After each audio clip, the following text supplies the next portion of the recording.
Rugby দলের 40 জন খেলোয়াড়কে নিয়ে একটি প্লেন চিলির উদ্দেশ্যে যাচ্ছিল। মাঝে এমন একটা ঘটনা ঘটে গেল যে সেখানকার যাত্রীদের, সহযাত্রীদের মাংস খেতে হয়েছিল, মানে তাদের গায়ের মাংস খেতে হয়েছিল শুধুমাত্র বেঁচে থাকার জন্য, সার্ভাইভ করার জন্য। ভাবছেন তো যে ঠিক কি ঘটনা ঘটেছিল? যে বিমানের কথা বলছি সেই বিমান ফ্লাইট 571, সাদা রঙের বিমান, মাত্র 4 বছরের পুরনো বিমানটি। রাগবি দলের ম্যাচ ছিল, রাগবি খেলোয়াড়দের নিয়ে প্লেনটি ওড়া শুরু করে। এমন সময় আন্দিজ পর্বতমালার কাছে এসে একটা অদ্ভুত ঘটনা ঘটল।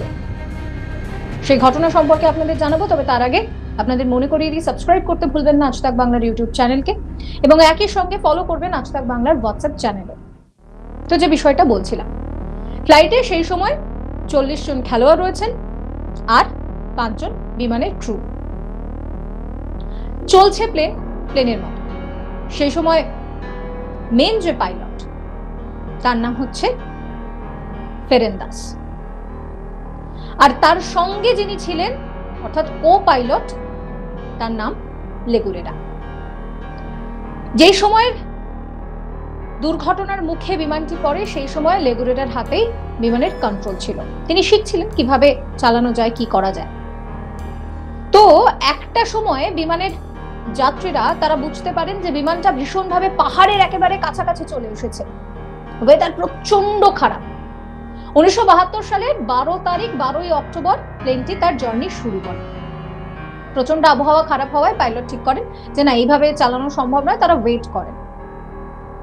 13 তারিখ তারা আবারও নতুন করে জার্নি শুরু করার কথা ভেবেছিলেন এবং ভেবেছিলেন যে সেই সময় হয়তো ওয়েদারটাও ঠিক হয়ে যাবে। 13 তারিখ সকাল অব্দিও আবহাওয়ায় খুব একটা বদল আসেনি, কিন্তু তা সত্ত্বেও 13 তারিখ সকাল বেলায় কোনো রকম পরিবর্তন না দেখা সত্ত্বেও বিকেল বেলার দিকে, মানে ধরুন দুপুর নাগাদ প্লেনটা ওরা শুরু করলো। প্লেনটা অনেকটা উঁচু দিয়ে উঠছিল। পাইলট যখন বুঝতে পারেন যে অনেকটা উঁচুতে হয়ে গেছে, তখন তিনি নিচুর দিকে নামানোর চেষ্টা করেন। উত্তরে অভিমুখ করে প্লেনটা যাচ্ছিল। এবার ঘড়ির কাঁটায় তখন প্রায় 4:30। হঠাৎ করে প্লেনটা পাহাড়ের গায়ে ধাক্কা খেল। একটা নয়, দুটো নয়, পরপর বেশ কয়েকটা ধাক্কা। প্রথম ধাক্কাতেই যেটা হলো যে প্লেনের পিছনের অংশটা উড়ে চলে গেল। এরপর কয়েকটা ধাক্কা খাওয়ার পর প্লেনের ডান দিকের ডানা সেটাও ভেঙে গেল। এই পরিস্থিতিতে প্লেনটা একেবারে নোজ ড্রাইভ দেওয়া যাকে বলে 725 ফিট নিচে এসে পড়লো এবং ককপিট রীতিমতো ভেঙে গুড়িয়ে চুরমার হয়ে গেল। লেগুরেরা তিনি সার্ভাইভ করে গেল, মেন পাইলট তিনি কিন্তু সার্ভাইভ করতে পারলেন না, ওখানেই তার মৃত্যু হলো। কয়েকজন যাত্রী তাদেরও ঘটনাস্থলে মৃত্যু হলো। এবার যারা বেঁচে গেলেন তাদের স্ট্রাগল ভাবতে পারছেন, তাদের কি অবস্থা হচ্ছে, তারা কিভাবে সার্ভাইভ করবেন সেটাই তারা বুঝতে পারছেন না। এই পরিস্থিতিতে দাঁড়িয়ে রবার্তো কেনেসা, তিনি মেডিকেলের স্টুডেন্ট ছিলেন, তিনি সেই সময় প্রাথমিকভাবে সেবা শুশ্রূষা করছেন। নান্দো পেরারো, তিনি চোট পান মাথায়, তিনি 3 দিন কোমাতে ছিলেন। একটা ধাতব পদার্থ তার পেটের ভেতরে ঢুকে গিয়েছিল, মারাত্মক রক্তপাত। নান্দো পেরারো যখন জ্ঞান ফিরলো তখন তিনি জানতে পারলেন যে তার মায়ের মৃত্যু হয়েছে, বোন তখনও বেঁচে। তারই কোলের মধ্যে তার বোন 3 দিন সার্ভাইভ করার পর মারা গেল। সেই সময় আরো কয়েকজনের মৃত্যু হয়েছে। বিমান দুর্ঘটনার খবর সামনে আসার পর বিমানটিকে খোঁজার চেষ্টাও শুরু হলো, কিন্তু আবহাওয়া এতটাই খারাপ যে 8 দিন ধরে উদ্ধারকারী দলের সদস্যরা খুঁজেও বিমানের কিছুই খুঁজে পায়নি। এই পরিস্থিতিতে দাঁড়িয়ে যারা সেই সময় ওখানে ছিলেন তারা ভাবলেন যে কিভাবে সার্ভাইভ করা যেতে পারে। তারা সেখানে থাকা লিপস্টিক দিয়ে বরফের উপরে SOS লিখলেন যদি দেখা যায়, কিন্তু না, দেখা গেল না। এরপর তারা সমস্ত লাগেজ সেই দিয়ে ক্রস চিহ্ন বানালেন যদি তাতে দেখতে পাওয়া যায়, কিন্তু না, তাতেও দেখতে পাওয়া গেল। এই পরিস্থিতিতে তারা জানেন না কিভাবে সার্ভাইভ করবেন।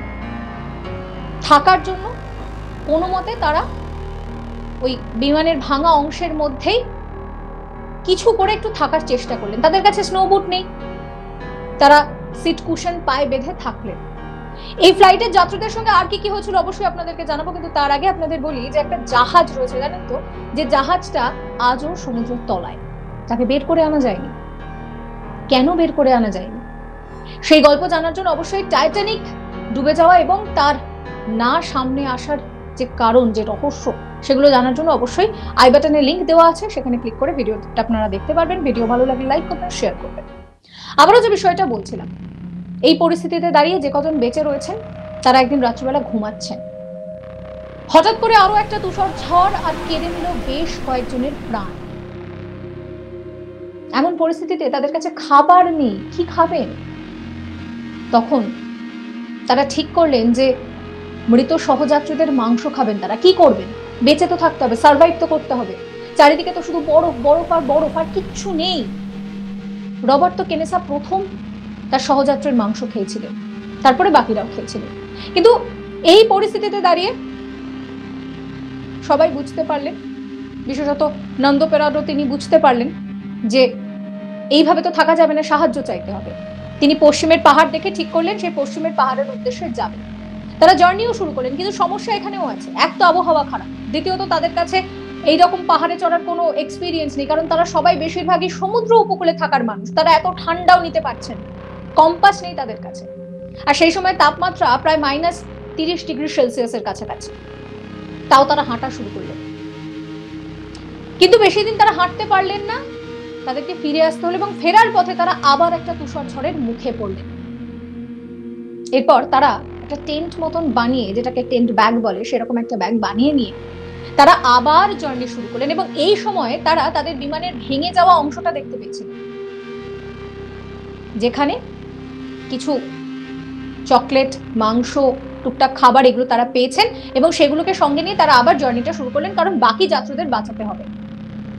এই পরিস্থিতিতে দাঁড়িয়ে তারা মানুষের সন্ধান করছেন। এরকম করতে করতে করতে করতে পাহাড় পাহাড় পাহাড়, বরফের পাহাড়, এই সমস্ত কিছুকে পেরিয়ে তারা অবশেষে একটা নদীর সন্ধান পেল। সেই নদীর কাছে যাওয়ার পর তারা খুঁজছেন, কিন্তু কাউকে দেখতে পাচ্ছেন না।